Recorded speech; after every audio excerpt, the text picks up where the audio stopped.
আর লোকমানে হাকিম এক কালোরি। ও বাবাজি, বাবাজি, উনি কৃতদাস ছিলেন রে, গোলাম ছিলেন। বাদশার বাড়ি ছাগল বেড়া দুম্বা রাখতেন। বাবাজি বাদশার কাছে খবর দিল, তোমাদের রাখাল অনেক জ্ঞানী, লোকেদেরকে নিয়ে সে আলাপ আলোচনা করে, জ্ঞান গর্ব আলোচনা করে। বাদশা বলে, সে রাখাল হয়ে যদি গুরুত্বপূর্ণ আলোচনা করে, তারা রাখাল কেন রাখবো? তারা আমি ক্ষমা করে দিব, ক্ষমা করে দিব, দেখি তার বুদ্ধি কেমন, তার মেধা কেমন। ডাকে বলে, লোকমান, হে লোকমান, একটা ছাগল জবাই করো রে। ছাগল জবাই করে সবচেয়েটার মধ্যে উৎকৃষ্ট যে জিনিসটা আছে, দামি যেটা আছে, ওইটা আমাকে কাটিয়া দেখাও। হযরত লোকমান ছাগল জবাই করে কলিজার দিল ওই বাদশার সামনে হাজির করছে। বাদশা কয়, ঠিক আছে ও লোকমান, আবার আরেকটা ছাগল জবাই করো রে। করিয়া সবচেয়ে নিকৃষ্ট এটার মধ্যে যেটা আছে ওইটা আমার কাছে আনো। লোকমানে হাকিম আরেকবার আরেকটা ছাগল জবাই করে বাবাজি আবারও কলেজার দিল নিয়ে বাদশার কাছে দিলেন।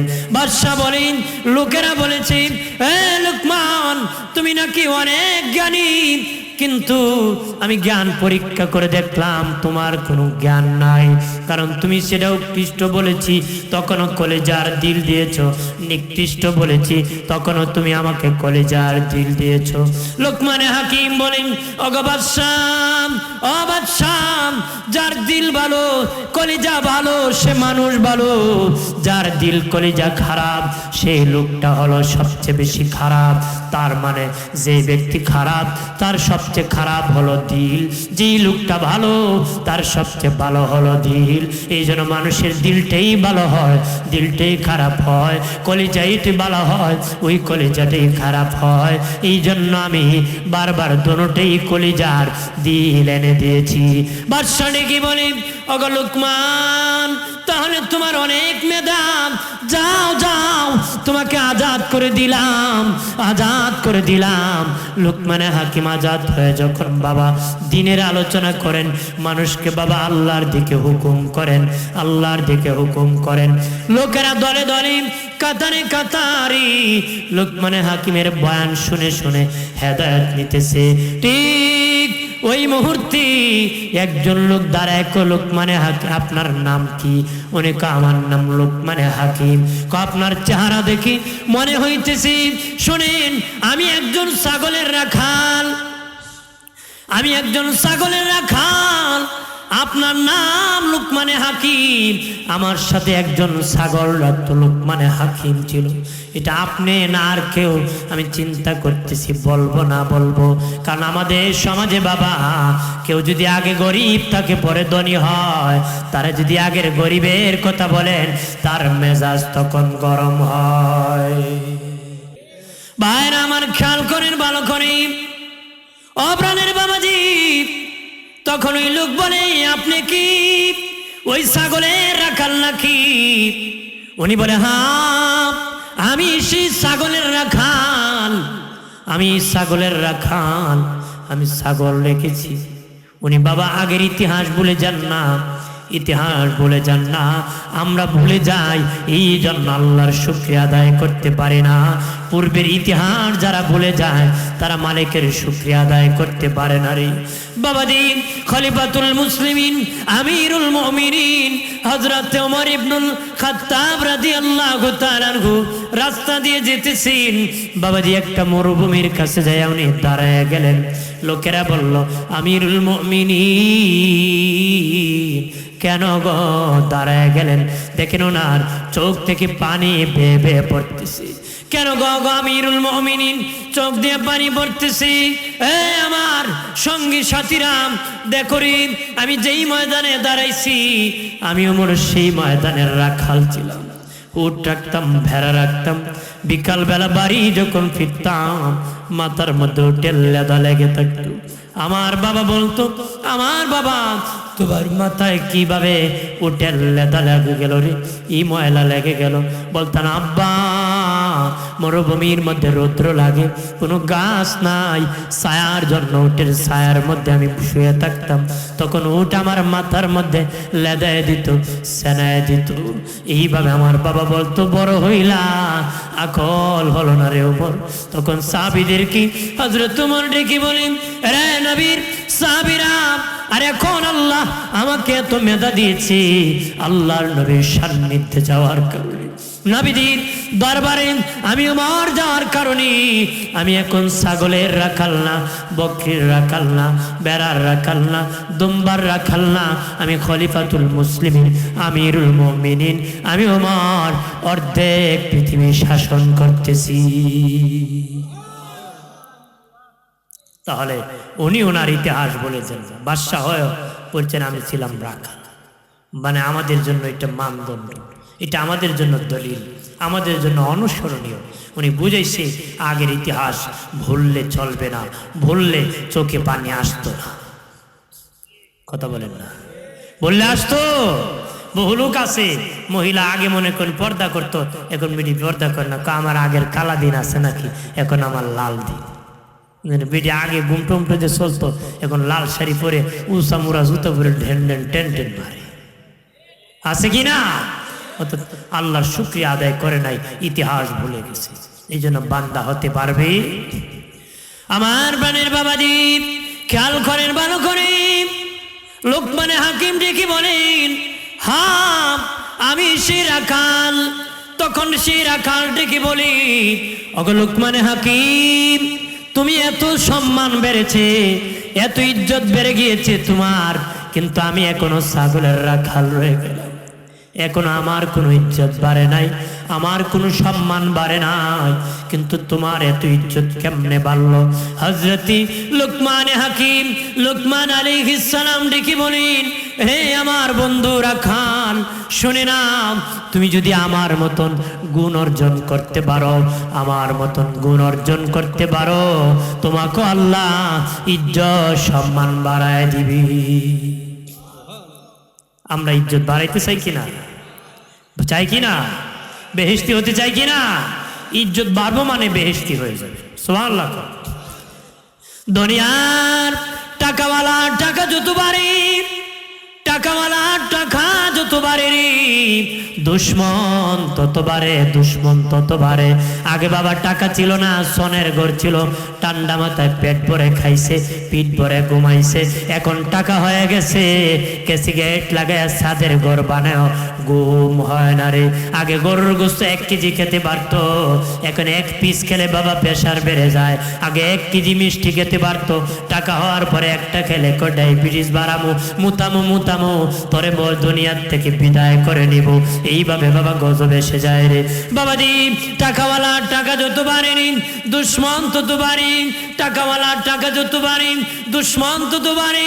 আর বাবা আল্লাহওয়ালার বুজুর্গি যত বাড়ে, ইবাদত যত বাড়ে, বন্ধু তত বাড়ে। আর ধরে টাকাওয়ালার টাকা যত বাড়ে, বাবা পুলিশ লাগে রে, ঘাট লাগে রে, কিন্তু বাবা এলেমওয়ালার এলেম যত বাড়ছে, আমলওয়ালার আমল যত বাড়ছে, তত বন্ধু বাড়ছে। সাহেব কিবলা যত খেদমত বেশি করছেন, এই জন্য তত বন্ধু বাড়ছে। বাবা এই দেশে বহু টাকাওয়ালা, সাহেব কিবলার টাকাও ছিল বাবা, খেদমতও ছিল। এই দেশে বহু টাকাওয়ালা ছিল, তাদের নাম মানুষ জানে না, কিন্তু সাহেব কিবলার নাম এখনো মানুষ জপন করে। আর কি না, ওনার টাকা দিয়ে না, খেদমত দিয়ে। কারণ টাকাওয়ালা বহু দেশে আছে, এর নামই জানে না মানুষ। সুবহানাল্লাহ। ভাইরা আমার খেয়াল করেন ভালো করেন, দুনিয়ার যত কাজ আছে, কাজের দ্বারা কাজের দাম বাড়ে রে, কাজের দ্বারা কাজের দাম বাড়ে। মনে করেন জায়গা গর্ত ছিল, মাটি ফেলে দিয়েছেন, জায়গার দাম বেড়ে গেছে। মুসি সাহেব জুতা বানায়, যত বেশি শ্রম দিবে জুতার দাম বাড়বে, মুসির দাম বাড়তো না। মেস্তুরি বিল্ডিং বানায়, যত বেশি শ্রম দিব বিল্ডিং এর দাম বাড়বো, মেস্তুর পরিকল্পনা মন্ত্রী হবে না। কাজের দ্বারা কাজের দাম বাড়ে, ব্যক্তির দাম বাড়ে না। তবে একটা কাজ আছে, কাজের দ্বারা ব্যক্তির দাম বাড়ে, এটা আল্লাহর গোলামি, ইবাদত। যে যত বেশি করবে তার দাম দাম, তার শান, তার মান আল্লাহ দুনিয়ায় প্রকাশ করে আসমানের ফেরেশতাকেও জানায় দেয়। ভাইরা আমার খেয়াল করেন ভালো করে, লোকমানে হাকিম ডেকে বলেন আমার মতন গুণ অর্জন করো। সে ডেকে বলেন ও বন্ধু লোকমানে হাকিম, বলো কি গুণ তুমি অর্জন করেছ? উনি বলেন 1 নম্বর, কয়েকটা গুণের কথা বলেছেন। 1 নম্বর উনি বলেন চোখের দৃষ্টি শক্তি প্রথমে নিচে নিতে হবে, চোখ কন্ট্রোল করতে হবে, মাথা নত করতে হবে। হজ করছেন, যাকাত দিচ্ছেন, নামাজ পড়েন, কিন্তু বাবা রাস্তা দিয়ে হাঁটলে ডানে তাকান বামে তাকান, সামনে তাকান, ওই লোকের ইজ্জত নাই, সম্মান নাই। এটা হুজুর হইলে মানুষ কয় এই বেটা বড় মাথা ফাতা হাতলা মোল্লা। আমরা মোল্লা একটা রাখছো বি ইমামের মাথা ফাতলা, ও কেমনে বে কইটা খালি আডে আর ইন্দিসায় হিন্দিসায় কথা হয় না। আগে মোল্লার গতি কইলা পাইছা, আগে যদি আজি সাহেবের কথা কই ফাল মারবা আজি সাহেব কথা হয় না। যেন আমার ঘরেরটা আগে কইছে কি, পরে বাকিটা কইছে। পরে কি মোল্লা বেটা যদি চাইলে মন্দি চাইলে মাথা পাতলা হয়, আদি সাহেব চাইলে কি তা মাথা গাড়া নাথা, তাই না রে পাতলা। যদি কোনো চেয়ারম্যান চাই পাতলা, যে চাইব এরই মাথা পাতলা, হ্যাঁ কি মাথা পাতলা। চতুর্দিকে চাওয়ার কথা ইসলামে নাই। এক বেটা করে ডাইনে তাকাইছি দেখি মহিলা 2টা, বামে তাকাইছি 3টা, সামনে দেখি 5টা, পিছনে তাকাইছি দেখি 9টা। যন্ত্রণা টেলা আসমানের পরে চাইছি যে জানালা ফাঁকটা দেখে একটা দোতলা কি আল্লাহ জানে। ডাইনে ছেলে বিপদ, বামে ছেলে বিপদ, সামনে ছেলে বিপদ, পিছনে ছেলে বিপদ, উপরে ছেলে বিপদ। এই জন্য আল্লাহ কিছু নিচে তাকা, কি তাকা, নিচে তাকালে ইজ্জত বাড়ে না কমে? আমাদের কাবির বুজুর্গানে দিন বাবাজি নিচে তাকায়া হাঁটতে হাঁটতে তাদের ঘাড় বাঁকা হয়ে গিয়েছিল রে, তাদের ঘাড় বাঁকা হয়ে গিয়েছিল। তারা মাটির দিকে তাকায় যখন হাত তুলি, বাবাজি কেউ যদি মাথা নত করে তাকাও, জেনারেল চেলো হও, কলেজে পড়ে থাকো, না হয়ে থাকো রাকাল হয়ে থাকো রে, তোমার ইজ্জত বেড়ে যাবে যদি মাথা নত করে নিচের দিকে তাকায় থাকো। বাবাজি আমি আলেম হয়ে যদি ডানে বামে তাকায় হাঁটি, তারপর ইজ্জত বাড়বে না রে। এই জন্য লোকমানে হাকিম বলেন হে প্রথম হলো তুমি দৃষ্টি শক্তি নিচে দাও, কারণ আমাদের চক্ষু হলো ক্যামেরার পিতা বাবা, চক্ষু হলো ক্যামেরার পিতা বাবা। এটা রেকর্ড করে ফেলে নবীগঞ্জ শহরে যারা গিয়েছে, কোন জায়গায় ইসলামী ব্যাংক আছে, কোন জায়গায় বাবা হোটেল আছে, কোন জায়গায় হবিগঞ্জ রোড আছে, আউসকান্দি রোড আছে রে, কোন জায়গায় কি আছে বাবাজি ওই চোখ দেখেছি আর রেকর্ড করে ফেলেছে। এমনি এমনি বলে দিবে হবিগঞ্জে এটা আছে, নবীগঞ্জে সেটা আছে, আউসকান্দি গোল চত্বর আছে। এটা কেমনে বলছে? আমার মুখ দেখছে না চোখ দেখছে? চোখের দ্বারা বাবাজি রেকর্ড হয়েছে রে। এই জন্য রাস্তা দিয়ে যদি যাও, কোনো নারী যদি যায়, তার যদি তাকাও, এই সামনে তাকাও, রেকর্ড করে ফেলবে, তার ইজ্জত নষ্ট করবে, তুমিও খারাপ কাজ করে দুজকি হয়ে যাবে। এই জন্য বলেছি নারী হোক পুরুষ হোক, আল্লাহ বলেন হে নারীর দল, হে পুরুষের দল, রাস্তা দিয়ে যখন হাঁটবাম তোমরা চোখের দৃষ্টি শক্তি নিচের দিকে তাকায় হাঁটবা। অনেক মা ভন্ডা আছে চোখের পর্দা করে বাবা, কেমনে করে? কাপড় দিয়ে ঢাকিয়া করবে না, ইসলাম বলে কাপড় দিয়ে ঢাকা লাগবে না। আবার কেউ আছে বাবা চশমা লাগায়া মহিলারা চোখের পর্দা করে রে, না না এটা ভণ্ডামি, এটা ভণ্ডামি। দুনিয়ার পুরুষ যদিও তারে দেখে না, তিনি চশমার ফাঁকে দুনিয়ার সব পুরুষ দেখে। কথা হয় না যে চশমা লাগাইয়া সবাই দেখে ঠিক, কিন্তু দুনিয়ার কেউ না দেখলো তাই নেই, তার মানে তাই না তাকাইতে পারত না, আপনিও তার দিকে তাকাতে। আল্লাহ নবী আমাদের আম্মা জানগণ বসে আছেন, নবীজির বিবিগণ নিয়ে বসে আছেন নবীজি। এমনি নবীজির একজন অন্ধ সাহাবী উম্মে মাকতুম অন্ধ সাহাবী আগমন করছে। নবী বলেন বিবিরা আমার কাছ থেকে তোমরা চলে যাও। আমাদের আম্মা জানগণ বলেন নবী উনি তো অন্ধ, আমাদেরকে দেখবে না গো। কেন গো? আমরা উঠে চলে যাব। নবী কো আমার বিবিরা তোমরা কি তারে দেখবা না? তোমরা অন্ধ নাকি? তোমরাও তো তারে দেখবা, এই জন্য তোমরা আমার কাছ থেকে চলে যাও। এই জন্য নারীও চোখের দৃষ্টিশক্তি নিচে দিতে হবে, পুরুষেরও দিতে হবে রে। যে যত বেশি মাথা নত করে চলবে তার সম্মান ইজ্জত দুনিয়ায় বেড়ে যায়, আখেরাত বেড়ে যাবে, গুনাহ বর্জন জীবন হয়ে যাবে। একটু চিল্লায় বলে মারহাবা। এরপরে বলেন বাবাজি 2 নম্বর লোকমানে হাকিম রেখে বলেন আমার বন্ধুরা খান 2 নম্বর তোমার জবানের হেফাজত করতে হবে। আল্লাহু আকবার বলেন না। জবানের হেফাজত করতে হবে রে বন্ধু। জবান বড় দামি, জবান বড় দামি। জবানে কথা বলতে সাবধান। জবানে যে ভালো কথা কয় তার মূল্য বেশি, যার কথার ওজন বেশি ব্যক্তির ওজন বেশি, যার কথা হালকা ব্যক্তির ওজন হালকা। মানুষ কয় ব্যক্তি ফালতু, কয় কিনা? অমুকে কইছে দেলাই মতো মাতিস না, একটা ভাগ কি পাগল কবে তো বলতে হয়, তার মানে মুখ সংযত না, মুখ কিনা। ভাইরা আমার খেয়াল করেন ভালো করে। উনি বললেন জবানের হেফাজত করো, জবানের হেফাজত করো। কারণ বাবা জবান বড় দামি রে, জবান বড় দামি। মানুষ হাত দিয়েও মারে, মুখ দিয়েও মারে বাবা। মানুষকে হাত দিয়েও মারা যায়, মুখ দিয়েও মারা যায়, কিন্তু হাতের মায়ের চেয়ে মুখের মায়ের বড়। হাতের মায়ের চেয়ে মুখের মায়ের বড়। হাত দিয়ে মারলে বাবাজি পায়ে লাগবে, মাথায় লাগবে, হাতে লাগবে, পিঠে লাগবে, কম্বলে লাগবে, ও বাবাজি। কিন্তু বাবা মুখ দিয়া গালি দিলে মানুষের অন্তরে লাগে রে, মানুষের অন্তরে লাগে। আল্লাহকে কাবা বানাইছি ঘোরাঘুরি করার জন্য, কাবা বানাইছি ঘোরাঘুরি করার জন্য। আর আমি তোমরা মসজিদ বানাইছো ইবাদত করার জন্য, কাবা বানাইছি ঘোরাঘুরির জন্য, মসজিদ বানাইছি ইবাদতের জন্য।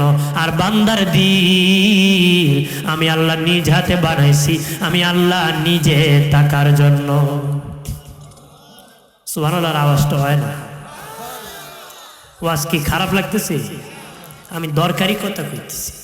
আমি মুসা নবীর কিচ্ছু খারাপ জানি না, বালা কইতে পারি। নূহ নবীর কিচ্ছু পারি, আর অনেক নবীর কিচ্ছা, ইব্রাহিম নবীর কিচ্ছু জানি। কিন্তু আমি আপনারা কিভাবে ভালো হবেন, কিভাবে জান্নাতি হবেন, এইটার জন্য আমি বলতেছি। আমাদের ক্যারেক্টার লুজ হয়ে গেছে, চরিত্র খারাপ হয়ে গেছে, কথা বার্তা খুব পটল, কাজে কিন্তু দুর্বল। ওয়াজ নসিহতে বেশি এগুলা কথা বলা হয় না, এখন খুব কম হয়। নারেঙ্গি সারেঙ্গি মারে মোজ করে করে মানুষ চলে যায়, ঠিক কিনা? কে হুজুর ফাটাই নিছে রে, কি কইছে? ফাটাই নিছে, কথা হয় না, আছে কি না? সীতাহার বাপ আমার বানের বাবাজি, জবানের বড় দামি। জবান দিয়ে গালি দিলে অন্তরে লাগে বাবাজি। হাত দিয়া বাবা দূরে মারা যায় না রে, কিন্তু মুখ দিয়া দূরেও মারা যায়। হাত দিয়া বাবা দূরে মারা যায় না, মুখ দিয়া দূরেও মারা যায়। লন্ডন থেকে টেলিফোন করছে, মোবাইলে গালি মারছে। বাঙালি স্কুল কলেজে যাওয়া লাগে না গাল মুখস্থ করতে, নিজের নাম লিখতে পারে না। 50 মিনিট গালি দিলে বাবা প্রথম যেটা কইছে আর কওয়া লাগে না। কওয়া লাগে? শুনছি না? আমি শুনছি, উড়খালে বহুত শুনছি। বেড়া লেমটি খারাইয়া ছাগলে ঘাস খেলিছিল না বন খেলিছি, দান খেলিছিল, এমন গালি দিছে ছাগলের মালিক রে, কথা বলা। বেড়ার মারে তুলে গালি দিছে, নবী কইছে ওর মারে না, তোর মারে গালি দিস। যে গালি দিব অন্যের মারে, নবী ও তো ওর নিজের মারে গালি দিচ্ছে। তুমি কি চাও তোমার মাকে গালি দিবা? যদি চাও কারো মারো, ইজ্জত নষ্ট করতে যাবেন না, যাবে। বাড়ি এক ব্যক্তি বলেছিল নবীজি, ও আমার নবী, আমি সব করতে পারবো গো, আমি জিনা ছাড়তে পারবো না, জিনা ছাড়তে পারবো না। নবী বলেন তুমি কার সাথে জিনা করবা? মহিলাদের সাথে। নারীর সাথে আমি জেনা করব।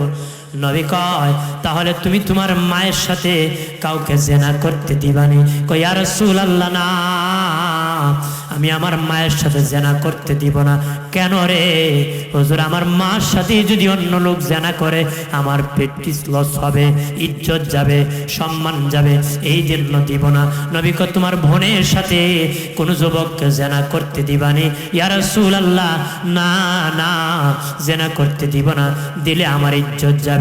তোমার কি বিবির সাথে কোনো যুবককে জেনা করতে দিবানি? না ইয়া রাসূলুল্লাহ, দিলে আমার কলঙ্ক হবে, ইজ্জত চলে যাবে। দিনে নবী বলেন তোমার মায়ের সাথে জিনা যদি কোনো যুবক দেয় তুমি ছেলের ইজ্জত যাবে। তোমার বোনের সাথে যদি কোনো যুবক জেনা করে তাহলে তুমি ভাইয়ের ইজ্জত যাবে। তোমার বিবির সাথে যদি কেউ জেনা করে তুমি স্বামীর ইজ্জত যাবে। তুমি তো অন্য নারীর সাথে জেনা করবা, ওই মহিলাটা কারো মা, কারো স্ত্রী, কারো বোন, তাহলে তো কারো স্বামীর ইজ্জত যাবে, কারো সন্তানের, কারো ভাইয়ের ইজ্জত যাবে, কারো স্বামীর বাবার ইজ্জত যাবে, এইভাবে সম্মান চলে যাবে। তুমি কি চাও কারো ইজ্জত নষ্ট করতে? বলে ইয়া রাসূলুল্লাহ, এইভাবে কেউ আমাকে বুঝায় বলে নাই। নবীজি গো, এইভাবে কেউ আমাকে বুঝায় বলে নাই, পরিষ্কার করে বলে নাই। আমি তওবা করতেছি, কোন মহিলার সাথে আর জেনা করব না। ওই সাহাবী জীবনে বলে গিয়েছিলেন মহিলার সাথে জেনা নয়, মহিলার দিকে কুমতলবে তাকাইলে ওই মহিলার স্বামীরও ইজ্জত নষ্ট হয়, বাবারও ইজ্জত নষ্ট হয়, ভাইয়েরও ইজ্জত নষ্ট হয়।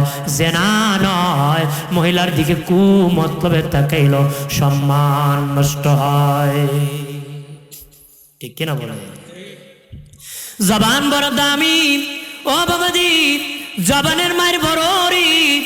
জবান দিয়া বাবাজি, হাত দিয়া কবরের মাইয়তকে মারা যায় না, কিন্তু জবান দিয়ে কবরের মাইয়তকে মারা যায়। ব্যক্তি ফাসিক ছিল, বেঈমান ছিল রে, যদি কবরের পাশে দাঁড়ায় কোন লানত লানত লানত প্রতি লানত তার কবরে পৌঁছে যাবে। আর যদি তোমার বাবা ইমানদার হয়ে থাকে, একজন মুত্তাকির কবরের পাশে দাঁড়াইয়া সালাম জানাইয়া সূরা ফাতিহা পড়িয়া, সূরা ইখলাস পড়িয়া, দরুদ শরীফ পড়িয়া ইহাদিয়ার সওয়াব কবরে পৌঁছে দাও। জবান এত দামি, আল্লাহ কে হাদিয়ার সওয়াব আমি কবরে পৌঁছে দিই। ছেলে কইছে আই লাভ ইউ, প্রেম হয়ে গেছে, আই হেট ইউ বলেছে, ভেঙে গেছি। কথা কয় না, এটা জোড়া লাগতো দেরি নাই, ভাঙতো দেরি নাই। কইছে তোমার লাগে জান প্রাণ সব দালাইব। কি দালাইব? সব দালাইব। এখন হে কয় তৈলে মেয়েটা কয় তৈলে আমার বিয়ের প্রস্তাবটা দি। আগে কি কইছে ফুলা সব দালাইব জান প্রাণ। তো মেয়েটা কয় তা আমার বাড়িতে বিয়ের প্রস্তাব পাঠান না। আমার বড় ভাই বিয়া করছে না, আমারও চাকরি হয়েছে না, কেমনে পাঠায়? তাহলে মতলব বাস, ফাউ বাস। কথা কথা কথা বলেন না, মতলব বাস খায় খায়া দৌড়বো, খায় খায়া কি দৌড়বো। ওই জন্য মতলব বাসকে জাগা করে দিয়ে অবৈধ প্রেম কোনোদিন বৈধ হতে পারে, আর বৈধ প্রেম কোনোদিন অবৈধ হতে পারে। ভাইরা আমার খেয়াল করেন, কোন ব্যক্তি যদি নবীগঞ্জের বলে আমি 1 কোটি টাকা দিব, কিন্তু মুখে আলহামদুলিল্লাহ, মুখে কবুল বলবো না। বলেন পৃথিবীর কোন বাবা আছে তার মেয়েটাকে ওই ছেলের সাথে ঘুমাইতে দিবি? পৃথিবীর কোন বাবা আছে, কোন ভাই আছে, কোন হুজুর আছে তার হাতে তুলে দিবে? বাবা মুখে আলহামদুলিল্লাহ কবুল বলতেই হবে, বললে তার হাতে উঠে দিবে। তার মানে মুখের দাম বেশি। বাবা ভালো লাগে না, ছেড়ে দিবে। 3 তালাক মুখে বলেছে, 1 তালাক, 2 তালাক, 3 তালাক, তালাক হয়ে যাবে। মুখের দাম বেশি, এই জন্য মুখ দিয়া মানুষকে লানত করবা না। অন্তরে কষ্ট পায়, হাত ভাঙ্গি দিলে হাত ভালো হয়, অন্তর ভাঙ্গিলে অন্তর ভালো হয় না রে। অন্তর ভাঙলে অন্তর ভালো হয় না। মানুষের কথা দিয়া তার অন্তর কষ্ট দিবেন না রে। বাবাজি তোমার কাছ থেকে আমি ভালো ব্যবহার পাবো, এটা আমার পাওনা। তুমি আমার কাছ থেকে ভালো ব্যবহার পাবা, এটা তোমার পাওনা। তুমি যদি আমার কাছে কিছু আমানত রাখো, এটা যেমন তেমন পাওনা, কথারও তেমন পাওনা।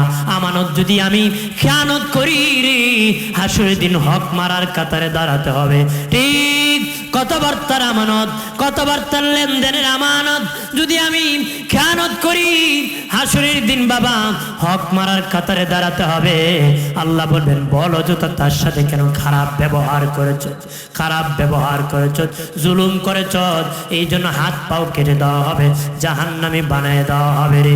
লোকমান হাকিম বলেন এই 2 নম্বর জবানের হেফাজত করো রে। জবানের হেফাজত যদি তুমি করো তোমার সম্মান বেড়ে যাবে।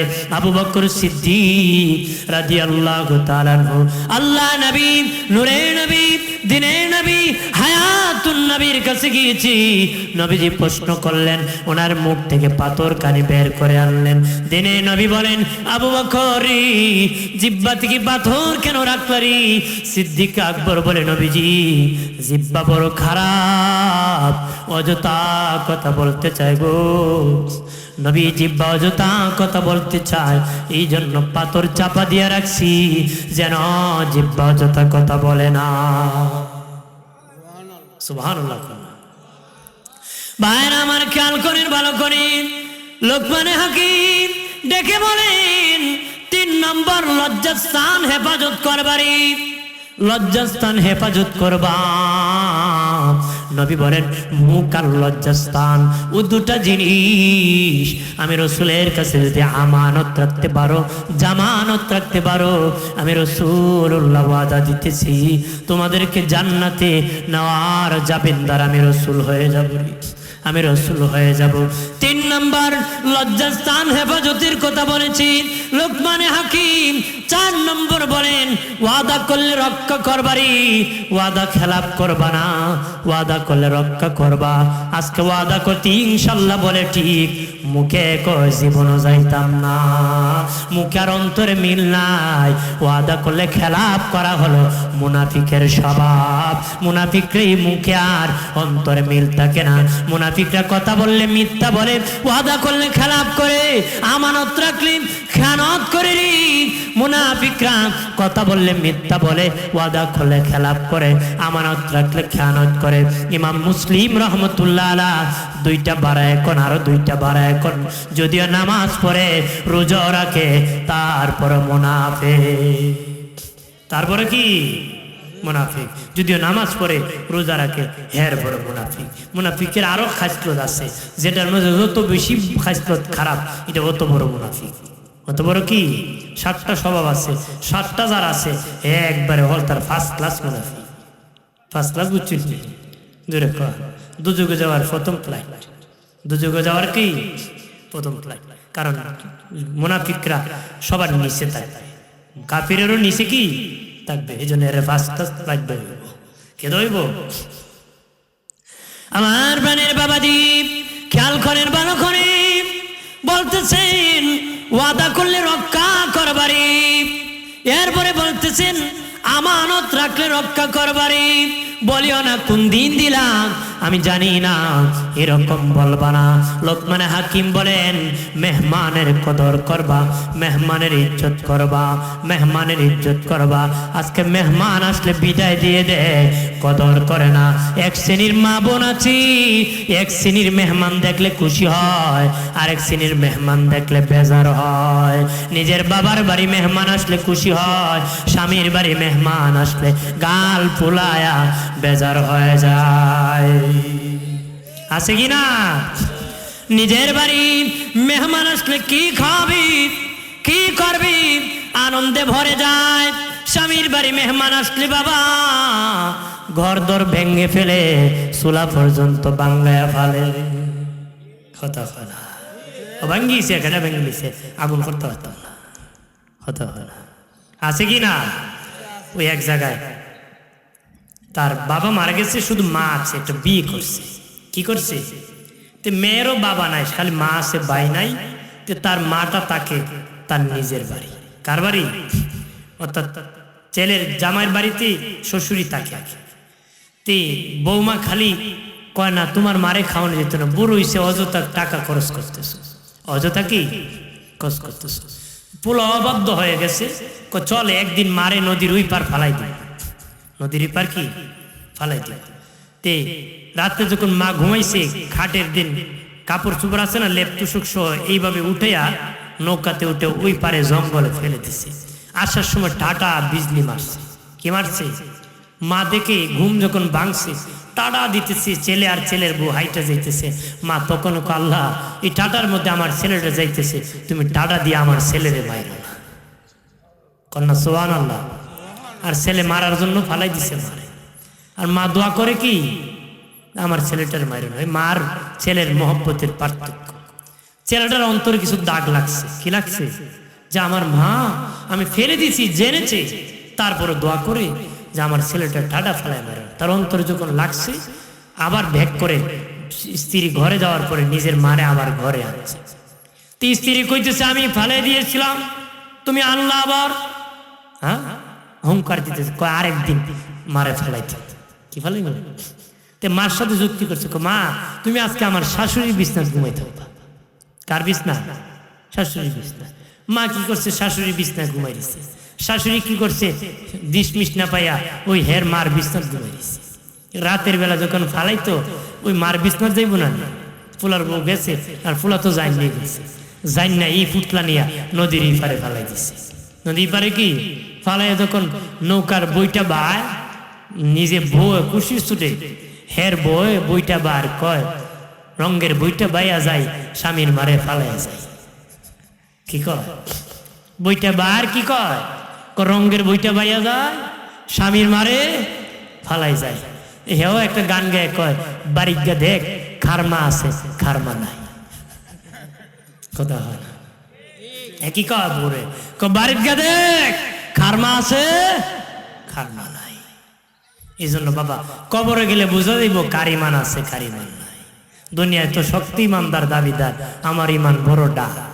ওই হেজমন বাড়িতে দেখছি খারমা আছে খারমা নাই, তুমি কবরে গিয়ে বুঝবা কার ইমান আছে কার ইমান নাই। কথা কথা আমার বাণীর বাবাজি, এগুলো মাঝে মধ্যে বলতো ঘুমটুম ধরলে যেন ভেঙে যায়, দৃষ্টি আকর্ষণের জন্য বলি আর কি। দৃষ্টিটা এখন আগের থেকে ভালো হয়েছে না? মারহাবা কর বাবাজি। খেয়াল করেন, ভালো করেন, মেহমানের কদর করবারি। ও বাবাজি, আমাদের তো মেহমান আসলে বলে তালুই, ওই দিনও থাকছেন না, আজকে তো থাকবেন না, আর একদিন আইলে ছাড়তাম না। মানে আজকে বিদায় দিলাইছে।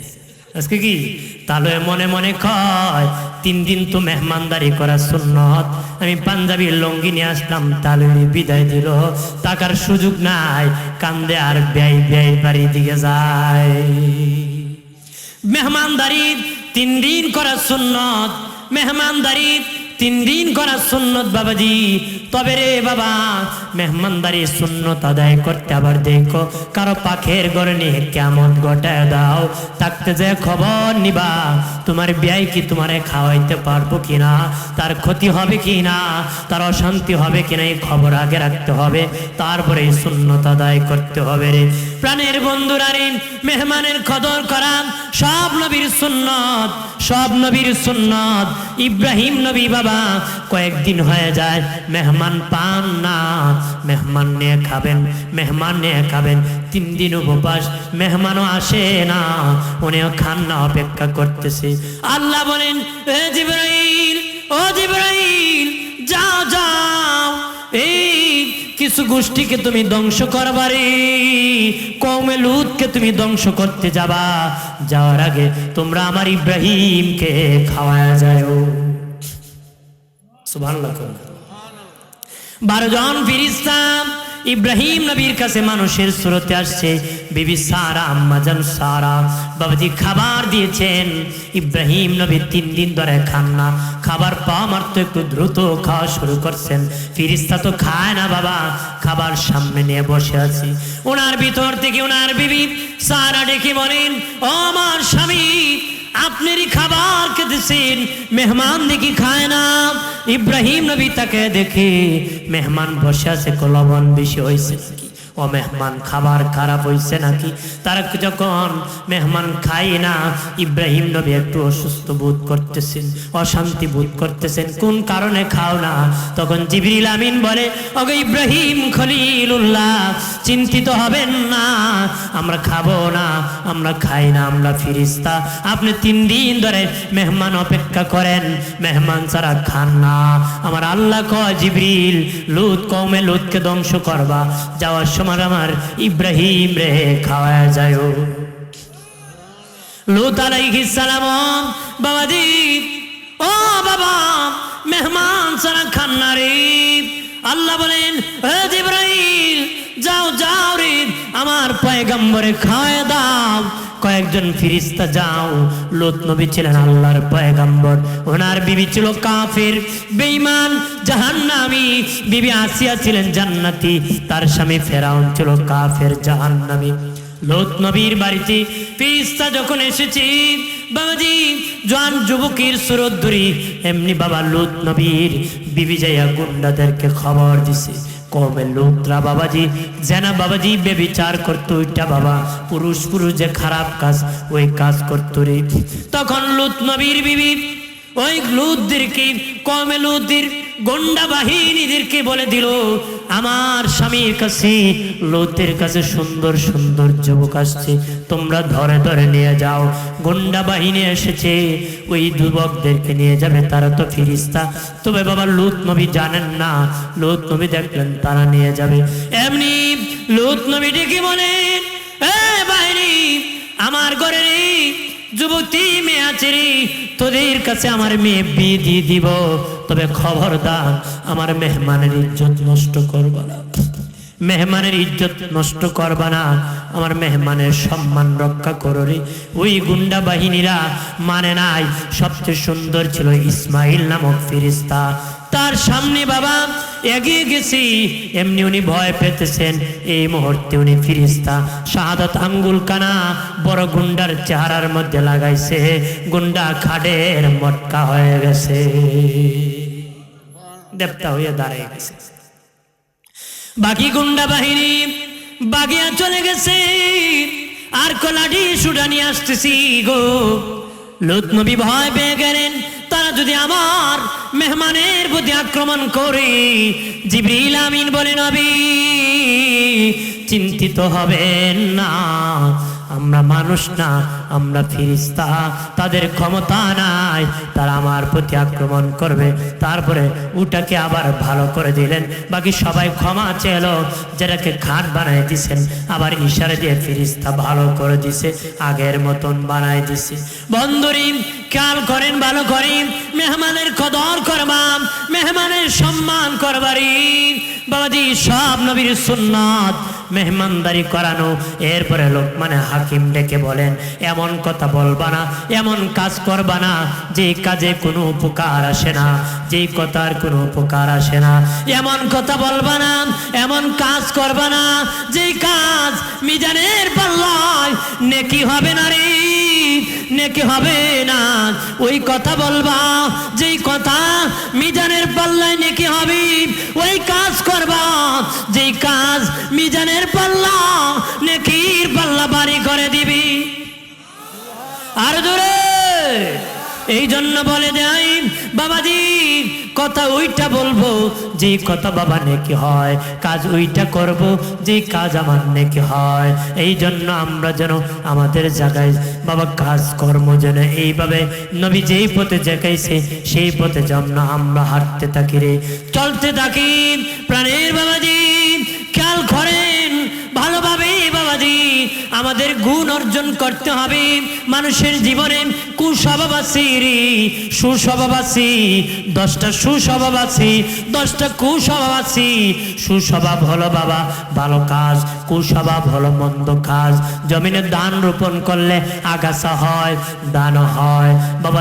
বাবাজি ধান যদি ফসল ভালো করতে চান, আগাছা চিনতে হবে, আগাছা চিনতে হবে, ধানও চিনতে হবে, ধানও চিনতে হবে, আগাছাও চিনতে হবে। কিন্তু বেড়ার ধানও চিনে না, আগাছাও চিনে না, চিরা শুরু করছে, যত ঘাস আছে রাখছে, ধান সব চিরা বাড়ি, তাই না গরু রেখা হয়েছে।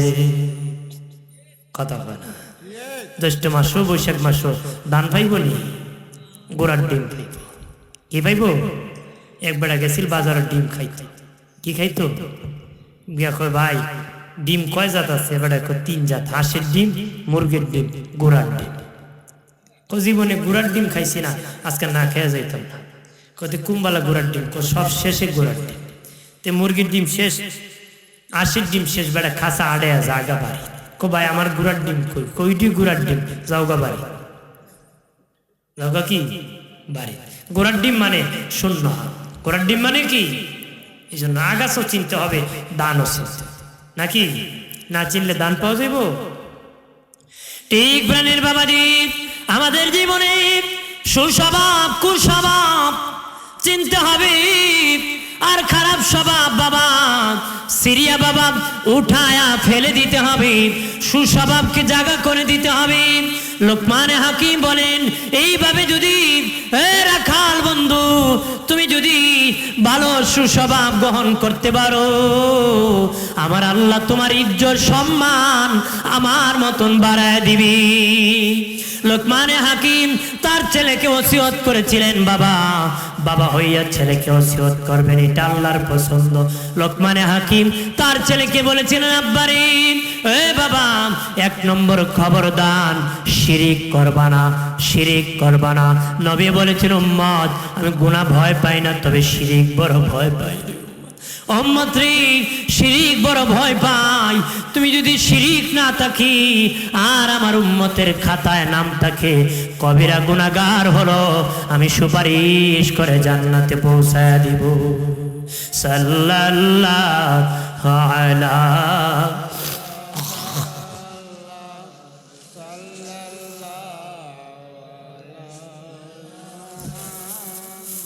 সাল্লাল্লাহু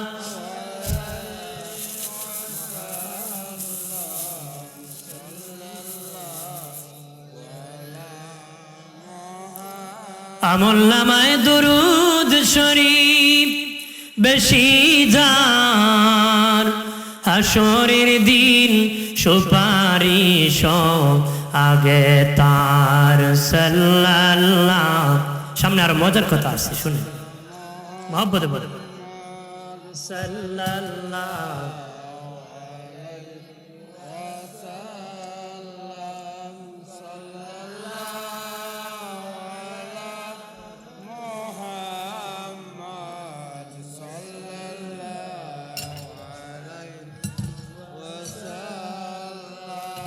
আমার প্রাণের বাবাজিরা রে, উনি বললেন, ছেলে রে, ছেলে তুমি শিরিক করবা না রে।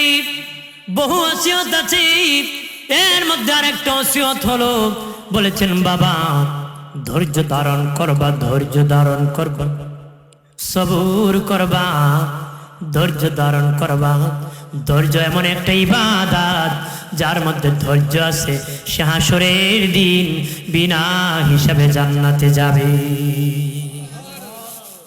ধৈর্যশীলকারী বিনা হিসাবে কি? লোকমানে হাকিমের ছেলে ডেকে বলে, বাবা গো, ও বাবা আমাকে প্র্যাকটিক্যাল দেখায় দেন, প্র্যাকটিক্যাল কাগজ কলমে দেখায় দেন কিভাবে আমি ধৈর্য ধারণ করব।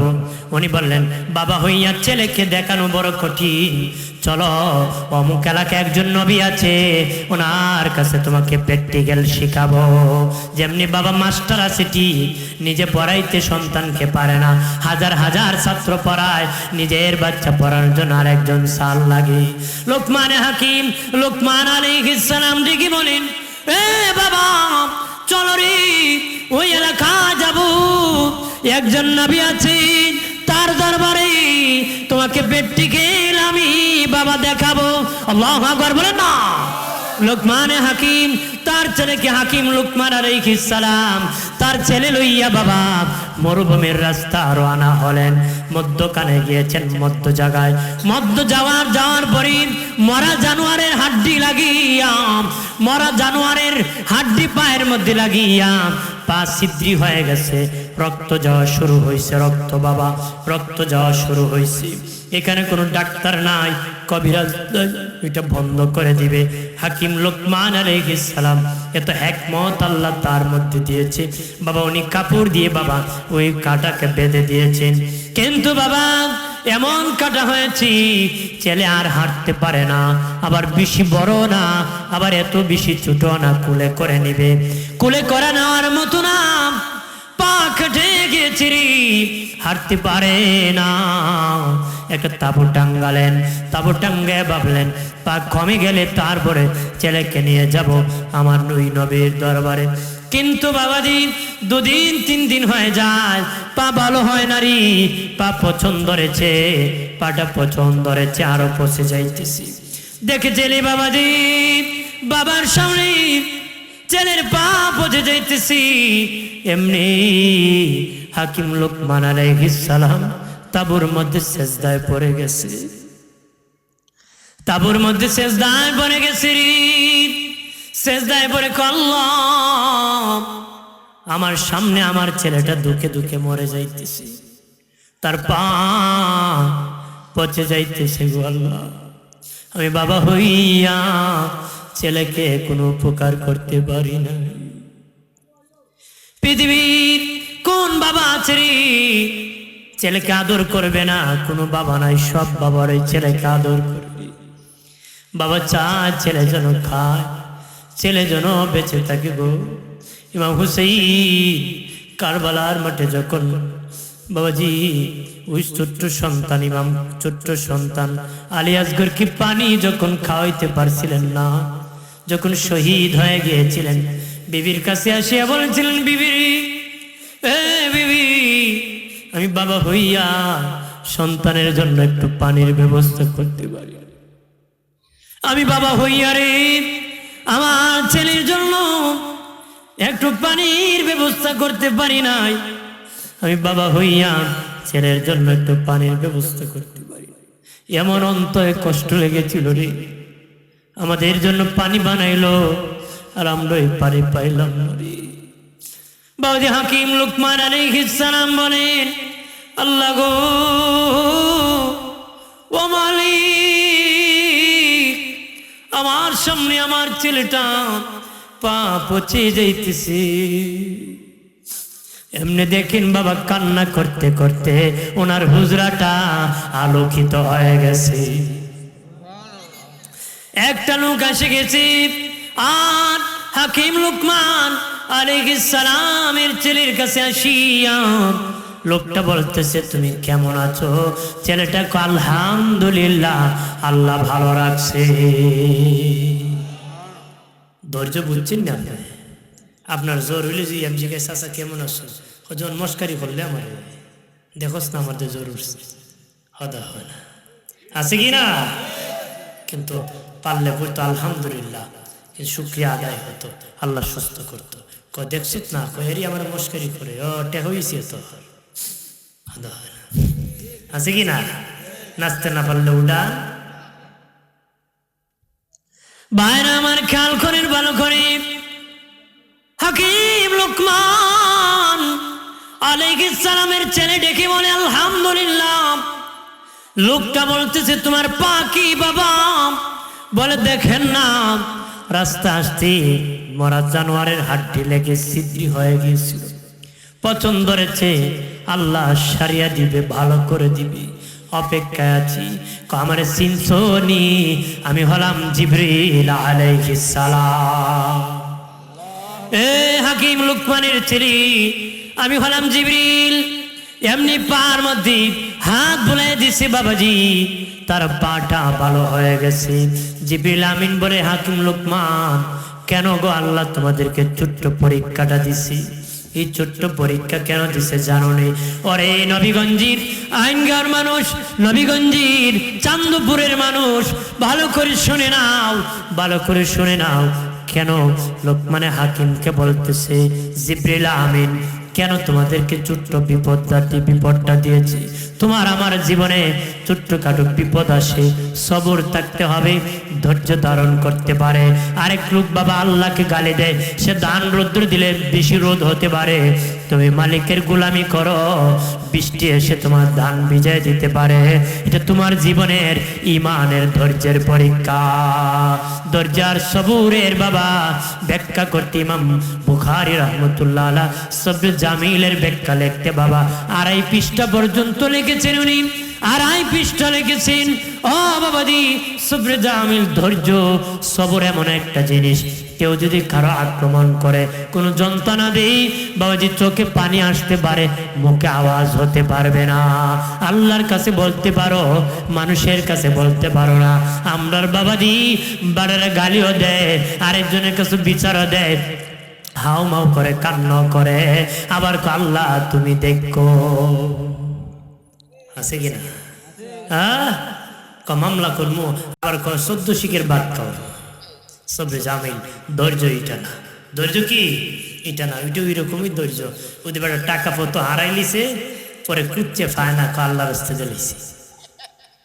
কথা হয় না, ফায়না যখন কি কয় আল্লাহ রাস্তে। কিন্তু আপনি সারা জীবন মামলা গায়ে যখন পারেন না, তখন কোন সবুর করে লিছে। এইটা আর এটা একটা, এটা কি একতলে আপনি পারবেন, কিন্তু আল্লাহ আমি সবরে জামিল করলাম, আল্লাহ আমি ধৈর্য ধরলাম, আমি পারি তার আক্রমণ করতে, কিন্তু করবো না। এটার নাম হলো সবুর। বিচার দিব না, চোখের পানি আসবে, আওয়াজ হবে না। আরো জোরে জিবরিল আমিন ডেকে বলে, ওগো হাকিম লুকমান, কেন আমার আল্লাহ ছোট বিপদ দিয়েছি, বড় বিপদ থেকে বাঁচানোর জন্য দিয়েছি। আল্লাহু আকবার বলে না। লোকমানে হাকিম গো, তোমার ছেলের পা কাটিয়া আমার আল্লাহ ছোট্ট বিপদ দিয়েছি। আপনি যেই এলাকায় নবীর কাছে যাবেন, ওই এলাকার মানুষ নবীর সাথে নাফরমানি করেছে, নবীর সাথে বেঈমানি করেছে, নবীর সাথে বেয়াদবি করেছে। আমার আল্লাহ গুসা করিয়া ওই এলাকার মধ্যে গজব নাজিল করেছে, পাথর বর্ষণ করেছে। আপনি যদি হাঁটিয়ে ওই এলাকায় চলে যেতেন, ওই গজবে আপনারা পড়িয়া বাপ বেটা দুজন মরে যেতেন।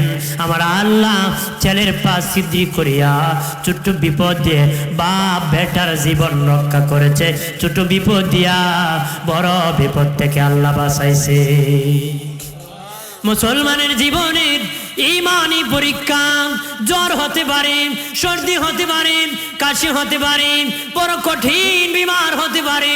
নবী বলেন সবুর থাকবারে, ধৈর্য থাকবা, ধৈর্য ধরবা, সবর করবা। জ্বর বেশি হলে ধৈর্য ধারণ করবা, সবর থাকবারে। দান রোদ্দু দিলে, বৃষ্টি আসলে বাবা ধৈর্য ধরবারে। বহু মুসলমান আছে রাগ করে আসমান মনে হয় খান হয়ে গেছি। যদি বাবা বৃষ্টি হয় না, চৈত্র মাসে কচু গাছ পর্যন্ত জ্বলে যায়, এবার গুসা করে বৃষ্টি হয় না, মনে আসমান খাইতে গেছি গাছ জ্বালাইলাম। নাউজুবিল্লাহ। তাহলে হের ধৈর্য নাই, এর কি না ধৈর্য আছে? আমি একবার শুনছি, একবার কইতেছে জ্যৈষ্ঠ মাসের প্রথম তুফান খুব গরমে না নেই, এবার একটা আম গাছ তুফানে ব্যাক হয়ে গেছে। তুফানে কি বাগিয়েছে, এবার কয় এইবারের তুফানে দেখি আল্লাহর শক্তি কমে গেছি। এরপরে আবার কয় না পারলো তো দেলাই তাকে ওরা যদি সমাজ না দিতে পারো। নাউজুবিল্লাহ কয় ও মুসলমান, মানুষ মরলে খুব কেমন আসলো, কেমন আসলো, বালা বালা বালা, বালার কোনো অভাব নেই। আস্তা বলে সুৎকুর কয় বালা, মিশা কথা তোমার কেউ কিছু কইতে হবে। সত্য বললে নাজাত, চুপ থাকলে নাজাত, মিথ্যা বললে জাহান্নামে যাবে। কোনো খারাপ মানুষকে ভালো মানুষ বলে সাব্যস্ত করার চেষ্টা করবেন না। যদি ভালো হয় আপনার অন্তরই বলে দিবে সে ভালো। এই জন্য কয় বাবা, যেদিন আমি এসেছিলাম কেঁদেছিলাম একাম, যেদিন আমি এসেছিলাম কেঁদেছিলাম একাম, এমন জীবন করিও গঠন, মরিলে হাসিবে তুমি কাঁদিবে ভুবন। এমন জীবন করিও না গঠন, মরিলে কাঁদিবে তুমি হাসিবে ভুবন। কথা বলে না? যারা ভালো ভালো ভালো লোক মরলে মানুষ কমুক ভাই সব ভালো আসত, মাহফিলও দান করতাম, মসজিদও দান করতাম, মাদ্রাসা দান করতাম, উনি দেখলি সালাম দিতা, কেউ আগে দিতে পারি নাই। আর যদি খারাপ হয় মানে শিখবো বাবারে যে যা জিন আছিল মরছে যে। বহু লোক আছে না মানুষ দেখলি কয় সালাম আলাইকুম, একটু ওই রকম চিনশুনি গো বাবার ইলাজে যাচ্ছি কথা সালাম দিয়ে দিলে কোন সময় কোন খাম আমার লাগাইবে এর কোনো স্টিসি। কারণ যে জ্বালায় জিন্দা থাকতো জ্বালায়, মইরা গেও জ্বালায়, মরি ওই জ্বালায়। একটা জ্বালাইছে হারা জীবন চুরি ডাকাতি করছে, তে মরার আগে কয় আমি তো তোমরা জ্বালাইছি, তে আমি মরার পরে আমার লাশ গাছও লটকাই দিবা। কত লটকাইবা? গাছে লটকাই দিবা। তে লোকেরা ঠিকই মরছে পরে গাছের আগে লটকাই দিছে। তানাওয়ালা খবর পাইছে, গ্রামের মানুষ তারে মাইরা গাছ লটকাই দিছে। এমনি গ্রাম ঘেরাও করছে, আসামি ধরবো। গ্রামওয়ালা গ্রামের মানুষ অন্ধকারে ফলায় আর বাঘে কয় হালা দুনিয়া তাকতো জ্বালাইছে, মইরা গেও জ্বালাইছে। মরে গেও কি তা আপনার ছান এরকম হতে? এই জন্য ভালো হতে গেলে ধৈর্য লাগবে। ভালো হতে গেলে কি লাগবো? ধৈর্য বড় দামি ইবাদত, তাছাড়া ইবাদত করা যায় না। ধৈর্য ছাড়া বাবার নাম, বাবার ডাক শোনা যায় না। ধৈর্য ছাড়া মাও মা ডাক শুনতে পারে না। 10 মাস পেটে বহনের ধৈর্য যদি না ধরে কোনো মা কি মা ডাক শুনতে পারবো? এটা হলো ধৈর্য। এটা কি ধৈর্য।